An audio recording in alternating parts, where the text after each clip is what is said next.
ನಮಸ್ಕಾರ. K2 ಕನ್ನಡ ನ್ಯೂಸ್ಗೆ ಸ್ವಾಗತ. ವೀಕ್ಷಿಸಿ ಈ ದಿನದ ಸುದ್ದಿಗಳ ರೌಂಡ್ ಅಪ್.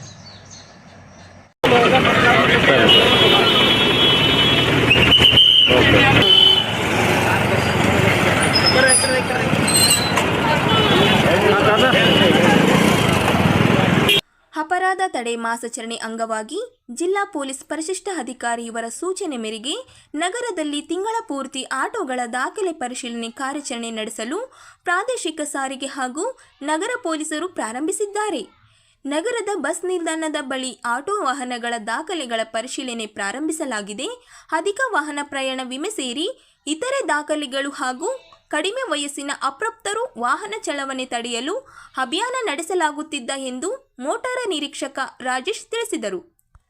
ನಗರದಲ್ಲಿ ಆಟೋಗಳಲ್ಲಿ ಸಂಚಾರ ಹೆಚ್ಚಳವಾಗುತ್ತಿದ್ದರಿಂದ ರಸ್ತೆ ನಿಯಮ ಉಲ್ಲಂಘಿಸಿ ಹೆಚ್ಚು ಪ್ರಯಾಣಿಕರ ಸಾಗಾಣಿಕೆಯಿಂದ ಅಪಘಾತಗಳು ಹೆಚ್ಚಾಗುವಂತಾಗಿದೆ. ಪಾಲಕರೇ ಅಪ್ರಾಪ್ತ ಮಕ್ಕಳಿಗೆ ವಾಹನ ಚಲಾವಣೆಗೆ ಅವಕಾಶ ನೀಡುವುದು, ವೀಲಿಂಗ್ ಮಾಡುವುದು ನಡೆಯುತ್ತಿದೆ. ಮೊದಲ ಹಂತದಲ್ಲಿ ಎಲ್ಲ ಆಟೋಗಳ ದಾಖಲೆ ಪರಿಶೀಲನೆ ನಡೆಸಿ ಎಚ್ಚರಿಕೆ ನೀಡಲಾಗುತ್ತಾ ಎಂದರು. ಆಟೋಗಳ ದಾಖಲೆಗಳೊಂದಿಗೆ ಚಾಲಕರು ರಸ್ತೆ ನಿಯಮಗಳನ್ನು ಪಾಲಿಸುವಂತೆ ಸೂಚಿಸಲಾಗುತ್ತದೆ. ಅಪಾಯಕಾರಿ ಆಟೋಗಳ ಚಲನೆಯಿಂದ ಆಗುತ್ತಿರುವ ಅಪಾಯ ತಪ್ಪಿಸಲು ಸಾರ್ವಜನಿಕರು ಆಟೋ ಚಾಲಕರು ಸಹಕರಿಸಬೇಕಾಗಿದೆ ಎಂದರು. ನಗರ ಸಂಚಾರಿ ಪೊಲೀಸರು ಹಾಗೂ ಆರ್ಟಿಒ ಅಧಿಕಾರಿಗಳು ಇಂದಿನಿಂದ ಪ್ರಾರಂಭಿಸುವ ಕಾರ್ಯಾಚರಣೆ ತಿಂಗಳ ಪೂರ್ತಿ ನಡೆಸಲಾಗುತ್ತದೆ ಎಂದು ತಿಳಿಸಿದರು.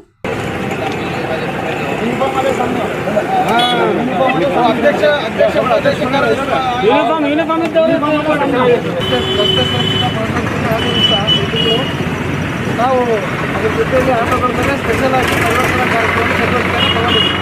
ಅರ್ಧ ಆಯ್ತಲ್ಲ ಈ ದಿನ ಇಟ್ಕೊಂಡು ಎಲ್ಲ ಇಟ್ಕೊಂಡು ಆದಮೇಲೆ ಜನ ನೋಡ್ಬೋದು. ಇವತ್ತಿಂದ 1 ತಿಂಗಳವರೆಗೆ ನಾವು ಆಟೋ ರಿಕ್ಷಾಗಳ ಮೇಲೆ ಮತ್ತು 2 ವೀಲರ್ಸ್ ಮೇಲೆ ಸ್ಪೆಷಲ್ ಎನ್ಫೋರ್ಸ್ಮೆಂಟ್ ಕಾರ್ಯಕ್ರಮನ ನಾವು ಕೈಗೆತ್ತಿಕೊಂಡಿದ್ದೇವೆ. ನಿನ್ನೆ SP ಸಾಹೇಬರು ಪರ್ಸನಲ್ ಆಗಿ ಕರೆದು ನಮ್ಮ RTO ಸಾಹೇಬ್ರನ್ನ ಈ ಥರ ಪ್ರಾಬ್ಲಮ್ಸ್ ಭಾಳ ಆಗ್ತಾಯಿದೆ, ಸೊ ಇದ್ರ ಮೇಲೆ ಸ್ಪೆಷಲ್ ಫೋಕಸ್ ಮಾಡಬೇಕಂತ ಹೇಳಿದ್ದಾರೆ. ಹೀಗಾಗಿ ಆಟೋ ರಿಕ್ಷಾದವರು ಮತ್ತು 2 ವೀಲರ್ಸ್ ಯಾರ್ಯಾರು ಇದ್ದೀರಾ ನೀವೆಲ್ಲ ಕೂಡ ಡಾಕ್ಯುಮೆಂಟ್ಸ್ ಪರ್ಫೆಕ್ಟಾಗಿ ಇಟ್ಕೋಬೇಕು, ಜನಗಳನ್ನ ಜಾಸ್ತಿ ಓವರ್ಲೋಡಿಂಗ್ ಮಾಡಬಾರ್ದು ಅಂತೇಳಿ ಹೇಳ್ಕೊತಾ ಇದ್ದೀವಿ.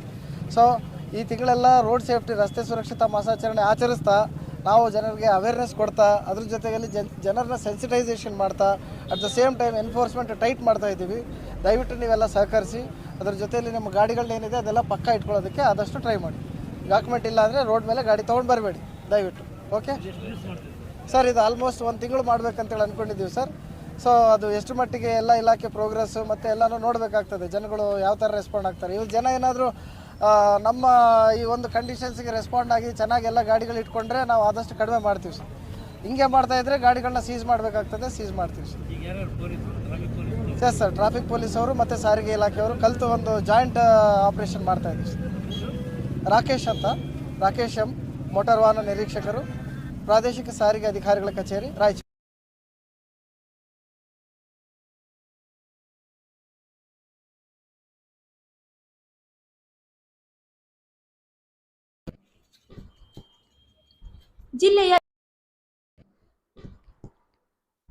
ಜಿಲ್ಲೆಯ ಜನರ ಬಹು ನಿರೀಕ್ಷಿಸಿದ ರಾಯಚೂರು ವಿಮಾನ ನಿಲ್ದಾಣ ನಿರ್ಮಾಣ ಹಂತದಲ್ಲಿ ಪರಿಸರ ಹಾನಿ ನಿಯಂತ್ರಣಕ್ಕೆ ಜಿಲ್ಲಾ ಆಡಳಿತದಿಂದ ಎಲ್ಲಾ ರೀತಿಯ ಮುಂಜಾಗ್ರತೆ ಕ್ರಮ ತೆಗೆದುಕೊಳ್ಳಲಾಗಿದೆ ಎಂದು ಜಿಲ್ಲಾಧಿಕಾರಿ ನಿತೀಶ್ ಕೆ ಅವರು ಹೇಳಿದರು. ಅವರಿಂದು ನಗರದ ಯರಮರಸ್ ಹೊರವಲಯ ಸರ್ಕಟ್ ಹೌಸ್ನಲ್ಲಿ ನಡೆದ ಕರ್ನಾಟಕ ರಾಜ್ಯ ಮಾಲಿನ್ಯ ನಿಯಂತ್ರಣ ಮಂಡಳಿ, ಕರ್ನಾಟಕ ರಾಜ್ಯ ಕೈಗಾರಿಕಾ ಮತ್ತು ಮೂಲ ಸೌಲಭ್ಯ ಅಭಿವೃದ್ಧಿ ನಿಗಮ ನಿಯಮಿತ ರಾಯಚೂರು ತಾಲೂಕು ಮತ್ತು ರಾಯಚೂರು ಜಿಲ್ಲೆಯ 800 ಮತ್ತು ದಂಡು ಗ್ರಾಮಗಳ 130.43 ಹೆಕ್ಟೇರ್ ಪ್ರದೇಶದಲ್ಲಿ ಗ್ರೀನ್ ಫೀಲ್ಡ್ ನೋ ಫಿಲ್ ವಿಮಾನ ನಿಲ್ದಾಣ ಅಭಿವೃದ್ಧಿ ಪಡಿಸುವ ಪರಿಸರ ಸಾರ್ವಜನಿಕ ಅಲಿಖಾ ಸಭೆಯ ಅಧ್ಯಕ್ಷತೆ ವಹಿಸಿ ಮಾತನಾಡಿದರು. ಕರ್ನಾಟಕ ರಾಜ್ಯ ಕೈಗಾರಿಕಾ ಮತ್ತು ಅಭಿವೃದ್ಧಿ ಮಂಡಳಿ ಮತ್ತು ಲೋಕೋಪಯೋಗಿ ಇಲಾಖೆ ವಿಮಾನ ನಿಲ್ದಾಣ ನಿರ್ಮಾಣ ಕೈಗೆತ್ತಿಕೊಳ್ಳಲಾಗಿದೆ. ವಿಮಾನ ನಿಲ್ದಾಣ ಸುತ್ತಮುತ್ತಲಿನ ಪ್ರದೇಶದ ವಲಯ 800 ದಂಡು ಚಿಗಸ್ಗೂರು ಸೇರಿದಂತೆ ವಿಮಾನ ನಿಲ್ದಾಣ ವ್ಯಾಪ್ತಿಯಲ್ಲಿ ಪರಿಸರ ಮೇಲೆ ಬೀರುವ ದುಷ್ಪರಿಣಾಮದ ಬಗ್ಗೆ ಮುಕ್ತ ಸಭೆಯಲ್ಲಿ ಸಾರ್ವಜನಿಕರು ತಮ್ಮ ಸಲಹೆ ಸೂಚನೆ ನೀಡುವಂತೆ ಸೂಚಿಸಿದರು.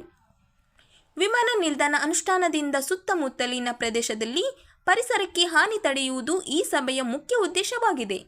ಆದ್ದರಿಂದ ಇಲ್ಲಿ ನಿವಾಸಿಗಳ ಅಭಿಪ್ರಾಯ ಸಂಗ್ರಹಣೆ ಅತ್ಯವಶ್ಯಕ. ಸಲಹಾ ಸೂಚನೆ ಪಡೆದು ಪರಿಸರ ಮಾಲಿನ್ಯ ಹಾನಿ ನಿಯಂತ್ರಣ ಮಾಡುವ ಮೂಲಕ ವಿಮಾನ ನಿಲ್ದಾಣ ಸ್ಥಾಪನೆ ಮಾಡುವುದೇ ನಮ್ಮ ಜವಾಬ್ದಾರಿ ಆಗಿದೆ ಎಂದರು. ಆ ಥರ ಯಾವುದೇ ಚಟುವಟಿಕೆ ನಮ್ಮ ವಿಮಾನ ನಿಲ್ದಾಣದಲ್ಲಿ ಆಗಲ್ಲ. ಸೊ ವಿಮಾನ ನಿಲ್ದಾಣ ಕೆಲವರೆಲ್ಲ ತಾವಾಗಲೇ ಬೆಂಗಳೂರಲ್ಲಿ ನೋಡಿರ್ತೀರಾ, ಬೇರೆ ಬೇರೆ ಕಡೆ ತಾವು ಹೈದರಾಬಾದ್ಗೆ ಹೋಗಿರ್ತೀರಾ. ಸೊ ಅಲ್ಲಿ ಜನರಲಿ ಅಷ್ಟೊಂದು ಮಾಲಿನ್ಯ ಆಗಲ್ಲ. ಬಟ್ ಏನು ಸ್ವಲ್ಪ ಮಾಲಿನ್ಯ ಆಗುತ್ತೆ, ಅದಕ್ಕೆ ಏನೇನು ಕ್ರಮ ಬೇಕು ಅದನ್ನ ಕಟ್ಟುನಿಟ್ಟಾಗಿ ನಾವು ಮಾಡ್ತೀವಿ. ನಾನು ಆಗ್ಲೇ ಮುಂಚೆ ಹೇಳ್ದಂಗೆ ಈಗೇನು ನಾವು ನಿರ್ಮಾಣ ಹಂತದಲ್ಲಿ 13 ಕೋಟಿ ವೆಚ್ಚ ಮಾಡ್ತಾ ಇದ್ದೀವಿ. ಆಮೇಲೆ ಮುಂದೆ ನಿರ್ಮಾಣ ಆದ್ಮೇಲೆ 16 ಕೋಟಿ. ಸೊ ಟೋಟಲ್ಲು 29 ಕೋಟಿ ನಾವು ಖರ್ಚು ಮಾಡ್ತೀವಿ ಮಾಲಿನ್ಯನ ನಾವು ತಡೆಗಟ್ಟಕ್ಕೆ. ಅದು ಬಿಟ್ಟು ಇನ್ನೂ ಏನಾದ್ರು ಬೇಕಾದ ಕೆಲವರೆಲ್ಲ ತಾವು ಚೆನ್ನಾಗಿ ಸಲಹೆ ಕೊಟ್ಟಿದ್ದೀರಾ, ಅದನ್ನು ನಾವು ಇನ್ಕಾರ್ಪೊರೇಟ್ ಮಾಡಿ ಕೇಂದ್ರ ಸರ್ಕಾರಕ್ಕೆ ಒಂದು ಸುವಿಸ್ತಾರವಾದ ವರದಿಯನ್ನು ನಾವು ಕೊಟ್ಟು ಆದಷ್ಟು ಬೇಗ ತಮ್ಮೆಲ್ಲ ಸಹಕಾರದಿಂದ ರಾಯಚೂರಿಗೆ ಒಂದು ಒಳ್ಳೆ ಇಂಟರ್ನ್ಯಾಷನಲ್ ಲೆವೆಲ್ ಒಂದು ಏರ್ಪೋರ್ಟ್ ಬರಲಿ. ಸೊ ಈಗ ಸದ್ಯಕ್ಕೆ ನಮ್ದು ಒಂದು ಸಣ್ಣ ಏರ್ಪೋರ್ಟ್ ಇದೆ, ಬಟ್ ಮುಂದೆ ಹೋಗ್ತಾ ಹೋಗ್ತಾ ಅದು ಅಪ್ಗ್ರೇಡ್ ಆಗುತ್ತೆ. ಬಟ್ ಈಗ ಸದ್ಯಕ್ಕೆ ನಾವು ಆದಷ್ಟು ಬೇಗ ಇನ್ನೊಂದು 1-1.5 ವರ್ಷದೊಳಗೆ ಒಂದು ಒಳ್ಳೆ ಏರ್ಪೋರ್ಟ್ನ ನಾವು ನಿರ್ಮಾಣ ಮಾಡೋಣ. ಮತ್ತೆ ತಮ್ಗೆಲ್ಲ ಅದರಿಂದ ನಮ್ಮ ಜಿಲ್ಲೆ, ನಮ್ಮ ಸಿಟಿ ಎರಡೂ ಅಭಿವೃದ್ಧಿ ಆಗಲಿ. ಮತ್ತೆ ಯಾರ್ಯಾರು ನಮ್ಗೆ ಈಗ ಸಹಕಾರ ತಾವೆಲ್ಲ ಕೊಡ್ತಾ ಇದ್ದೀರಾ, ತಮ್ಗೆ ಫಸ್ಟ್ ಪ್ರಯಾರಿಟಿಯಲ್ಲಿ ನಾವು ಪುನರ್ವಸತಿ ಕೊಡ್ತೀವಿ. ಮತ್ತೆ ಅದೆಲ್ಲರಿಗಿಂತ ಹೆಚ್ಚಾಗಿ ಇವತ್ತು ಏನು ಈ ಸಭೆದು ಮೂಲ ಉದ್ದೇಶ ಇದೆ, ಪರಿಸರಕ್ಕೆ ಯಾವುದೇ ರೀತಿ ತೊಂದರೆ ಆಗಬಾರ್ದು, ಹತ್ರ ಇರೋ ಕೆರೆ ಜಲ ಮೂಲಗಳಿಗೆ ಯಾವುದೇ ತೊಂದರೆ ಆಗಬಾರ್ದು. ಅದನ್ನ ನಾವು ಗಮನದಲ್ಲಿ ಇಟ್ಕೊಂಡು ಯಾವುದೇ ರೀತಿ ಪರಿಸರಕ್ಕೆ ಧಕ್ಕೆ ಆಗದೆ ಇರೋ ರೀತಿ ನಾವು ಕ್ರಮ ತಗೊಂಡು ಇದನ್ನ ನಾವು ಮುನ್ನಡೆಸ್ಕೊಂಡು ಹೋಗ್ತೀವಿ ಅಂತ ತಮ್ಗೆ ಹೇಳಿ 108 ಮನೆಗಳು ಇವತ್ತು ಒಮ್ಮತದಿಂದ ಅವರು ಒಪ್ಪಿಕೊಂಡಿದ್ದಾರೆ. ಸುಮಾರು ಯಶವರು ಮತ್ತು ಜಿಲ್ಲಾಧಿಕಾರಿಗಳ ಸಮ್ಮುಖದಲ್ಲಿ 5-6 ಮೀಟಿಂಗ್ಗಳಾಗಿ ಸಭೆಗಳಾಗಿ ಆ ಸಭೆಯಲ್ಲಿ ಒಪ್ಪಿಕೊಂಡು ಅವರೆಲ್ಲರೂ ಖುಷಿಯಿಂದ ನಾವು ಹೊರಗೆ ಹೋಗ್ತೀವಿ. ಆದಷ್ಟು ಬೇಗ ಇಲ್ಲಿ ಏರ್ಪೋರ್ಟ್ ಆಗಬೇಕು, ಆ ಕನಸು ನಾವು ನೋಡಬೇಕು. ಈ ಭಾಗದ ಎಲ್ಲ ನಮ್ಮ ಸುತ್ತಮುತ್ತ ಯರಮರಸ್ ಗ್ರಾಮ ಮತ್ತು ದಂಡು ಗ್ರಾಮ ಮಕ್ಕಳಿಗೆ, ವಿದ್ಯಾರ್ಥಿಗಳಿಗೆ, ನಿರುದ್ಯೋಗಿಗಳಿಗೆ ಉದ್ಯೋಗ ಸಿಗಬೇಕಂತ ಒಂದು ಕನಸು ಇಟ್ಕೊಂಡಿದ್ದಾರೆ. ಅದೇ ರೀತಿ ನಾನು ಒಂದೇ ವಿಷಯ ಮಾನ್ಯ ಜಿಲ್ಲಾಧಿಕಾರಿಗಳಿಗೆ ನಾವು ತಿಳಿಸ್ಪಡಿಸೋದೇನೆಂದರೆ, ತುರ್ತಾಗಿ ಅವರಿಗೆ ನಾವು 8 ಮನೆಗಳು ಮತ್ತು ಇನ್ನು ಇತರ 5-6 ಮನೆಗಳು ಬಿಟ್ಟಿದ್ದಾರೆ. ಅವ್ರನ್ನ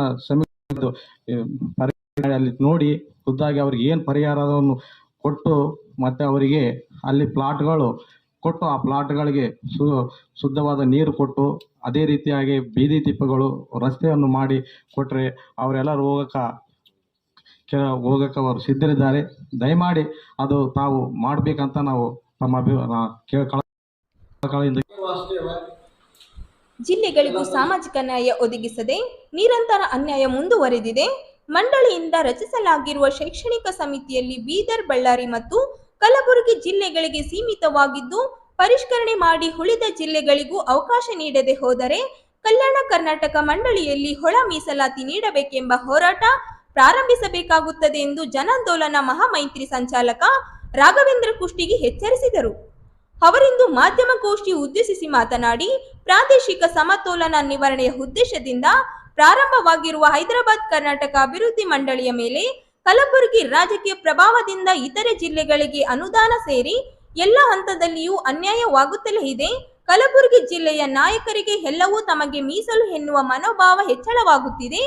ಈ ಹಿಂದೆ ರಾಯಚೂರು ಜಿಲ್ಲೆಗೆ ಮಂಜೂರಿಯಾಗಬೇಕಿದ್ದ ಇಎಸ್ಐ ಆಸ್ಪತ್ರೆ, ವಿಶ್ವವಿದ್ಯಾಲಯ ತಾಯಿ ಮತ್ತು ಮಗು ಆಸ್ಪತ್ರೆ ಸೇರಿದಂತೆ 16 ಯೋಜನೆಗಳು ಅನುದಾನ ಕಲಬುರಗಿಗೆ ಸೀಮಿತವಾಗಿದೆ. ಅನ್ಯಾಯವನ್ನು ಪ್ರಶ್ನಿಸಬೇಕಾದ ಎಲ್ಲ ಪಕ್ಷದ ಶಾಸಕರುಗಳು ಮೌನ ಸಮಿತಿ ಪ್ರದರ್ಶಿಸುತ್ತಿದ್ದಾರೆ. ಉಸ್ತುವಾರಿ ಸಚಿವರು ಸಹಿತ ಕಲಬುರಗಿ ಜಿಲ್ಲೆಯವರನ್ನೇ ಸರ್ಕಾರ ನೇಮಿಸಿದೆ. ಜಿಲ್ಲೆಯ ಎನ್ಎಸ್ ಬೋಸರಾಜ್, ಹಂಪನಗೌಡ, ಬದರ್ಲಿ, ಡಾಕ್ಟರ್ ಶಿವರಾಜ್ ಪಾಟೀಲ್ ಸೇರಿದಂತೆ ಎಲ್ಲ ಶಾಸಕರುಗಳು ಧ್ವನಿ ಎತ್ತಬೇಕಿದೆ. ಇಲ್ಲಿಯವರೆಗೆ ರಚನೆಯಾಗದೇ ಇರುವ ಶೈಕ್ಷಣಿಕ ಅಧ್ಯಯನ ಸಮಿತಿ ರಚಿಸಲು ಮಂಡಳಿ ಮುಂದಾಗಿರುವುದು ಸ್ವಾಗತಾರ್ಹವಾಗಿದೆ. ಆದರೆ 7 ಜಿಲ್ಲೆಗಳ ಪ್ರತಿನಿಧಿಗಳು ಇದ್ದರೆ ಮಾತ್ರ ಸಮಸ್ಯೆಗಳ ಕುರಿತು ಬೆಳಕು ಚೆಲ್ಲಲು ಸಾಧ್ಯವಿದೆ ಎಂದು ಹೇಳಿದರು. ಒಂದು ಮಿನಿಸ್ಟ್ರಿನ ಸಪ್ರೇಟ್ ಮಿನಿಸ್ಟ್ರಿನೇ ಮಾಡಬೇಕು, ಕ್ಯಾಬಿನೆಟ್ ದರ್ಜೆ ಮಿನಿಸ್ಟ್ರು ಅದಕ್ಕೆ ಅಧ್ಯಕ್ಷ ಆಗಬೇಕು. ಮತ್ತು ನಾನು ಅದಕ್ಕೆ ಹೇಳಿದೆ, ಒಳ ಮೀಸಲಾತಿಯ ಪ್ರಶ್ನೆ ನಾನು ತೆಗೆದು ಕೂಡ ಏನು ಹಣಕಾಸು ಬರ್ತದೆ ಆ ಹಣಕಾಸು ಸಮಾನವಾಗಿ ಹಂಚಿಕೆ ಆಗಬೇಕು. ಅಂದರೆ ಮತ್ತು ಸಮಾನ ಅಲ್ಲ. ಈಗ ಒಂದು ದಿವಸ ಕೊಡ್ತೇನೆ, ಈ ಭಾಗಕ್ಕೆ ಅನ್ಯಾಯ ಮಾಡಿದವ್ರ ಒಂದು ಪಕ್ಷನ ಹೈದರಾಬಾದ್ ಕರ್ನಾಟಕದೊಳಗೆ MP ಎಲೆಕ್ಷನ್ ಒಳಗೆ ಜನ ಸೋಲಿಸಿದ್ರು. ನೀವು ನೆನಪಿರ್ಬೇಕು. BJPಯ ಒಬ್ಬ MPನೂ ನಮ್ಮ ಹೈದರಾಬಾದ್ ಕರ್ನಾಟಕದಲ್ಲಿ ಆರ್ಸ್ ಬಂದಿಲ್ಲ. ನೀವು ಅನ್ಯಾಯ ಮಾಡಿದರೆ ನಮ್ಮ ಜನ ಜಾಣರಾಗಿದ್ದಾರಿಗೆ ಕಾಂಗ್ರೆಸ್ ಪಕ್ಷದ ಒಬ್ಬ MPನೂ MLAನೂ ಆರ್ಸ್ ಬರಲಾರ್ದಂಥ ಪರಿಸ್ಥಿತಿ ನಾವು ತಗೊಂಡ್ಬರ್ತೀವಿ. ತಿಳ್ಕೊಂಡಿರಿ, ನಾವು ಪೂರ್ತಿ ಕೈಲಾಗದವರು ಅಂತ ತಿಳ್ಕೊಂಡಿರ್ಬೋದು. ನಮ್ಮ ಸಂಘಟನೆಗಳಿಗೆ, ಪ್ರಗತಿಪರರಿಗೆ ಈ ಭಾಗದಲ್ಲಿ ಒಂದು ರಾಜಕೀಯ ಒಪಿನಿಯನ್ ಅನ್ನ, ಅಭಿಪ್ರಾಯವನ್ನ ಸೃಷ್ಟಿ ಮಾಡ್ತಕ್ಕಂಥ ಶಕ್ತಿ ಇದೆ ಅನ್ನೋದನ್ನು ಘಂಟಾಘೋಷವಾಗಿ ಹೇಳ್ತೀನಿ. ನಾವು ಒಪಿನಿಯನ್ ಕ್ರಿಯೇಟ್ ಮಾಡ್ತೀವಿ ನಿಮ್ಮ ಪಕ್ಷದ ವಿರುದ್ಧ, ನಿಮ್ಮ ಜನರ ವಿರುದ್ಧ ಅಂತಕ್ಕಂಥ ಮಾತನ್ನು ಹೇಳ್ತೀನಿ. ಎಚ್ಚರಿಕೆ ಇರಲಿ. ಹೈದರಾಬಾದ್ ಕರ್ನಾಟಕಕ್ಕೆ ನ್ಯಾಯ ತಪ್ಪಿಸಿರಿ, ಇಲ್ಲ ಅಂದ್ರೆ ಒಳ ಮೀಸಲಾತಿಯನ್ನ ಕೊಡ್ರಿ, ಶಿಕ್ಷಕರ ಪೋಸ್ಟ್ಗಳನ್ನು ತುಂಬ್ರಿ. ಎಲ್ಲಕ್ಕಿಂತ ಹೆಚ್ಚಾಗಿ ಸಾರ್ವಜನಿಕ ಇದು ಹಾಸ್ಪಿಟಲನ್ನ ಕೂಡಲೇ ನಮ್ಮ ರಾಯಚೂರಿನೊಳಗೆ ಪ್ರಾರಂಭ ಮಾಡಲಿಕ್ಕೆ ಈ ಮೂಲಕ ಒತ್ತಾಯಿಸ್ತೀನಿ. ಅದಂತೂ ಎಲ್ಲ ಕಡೆಗೂ ಯಾವ